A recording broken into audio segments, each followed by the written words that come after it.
The Greedy Dog. Once upon a time, in a bustling little town, there lived a very greedy dog named Max. Max was always on the lookout for food, and he never seemed to get enough. One day, while wandering through the streets, he sneaked into the local butcher's shop. The aroma of fresh meat and bones was too enticing for him to resist. Spotting a large, juicy bone on the counter, Max quickly grabbed it and dashed out before anyone could stop him. Max was thrilled with his prize.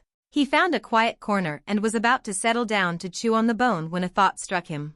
"If someone sees me here, I'll have to share this bone," he muttered to himself. "I must find a place where I can enjoy this bone all by myself." Clutching the bone tightly in his mouth, Max set off in search of a perfect spot. He wandered through narrow alleys and over grassy fields until he came across a gentle stream with a wooden bridge spanning it. "This is perfect," he thought. "I'll cross the bridge and find a nice, quiet place on the other side." As Max trotted across the wooden bridge, he happened to glance down into the clear water below. To his surprise, he saw what looked like another dog staring back at him, also holding a large bone in its mouth. Greed immediately took hold of Max's heart. "That dog has a bone too.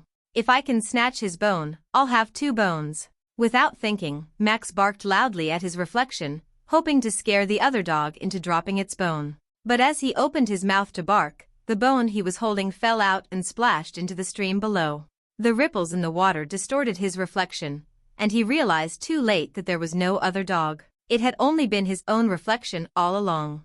Max watched helplessly as his precious bone sank to the bottom of the stream. His excitement turned to disappointment, and he walked home with his head hung low, regretting his foolishness. From that day on, Max learned a valuable lesson about greed. He realized that being too greedy could cause him to lose what he already had. And so, he resolved to be more content and less greedy, hoping never to repeat the mistake that cost him his treasured bone.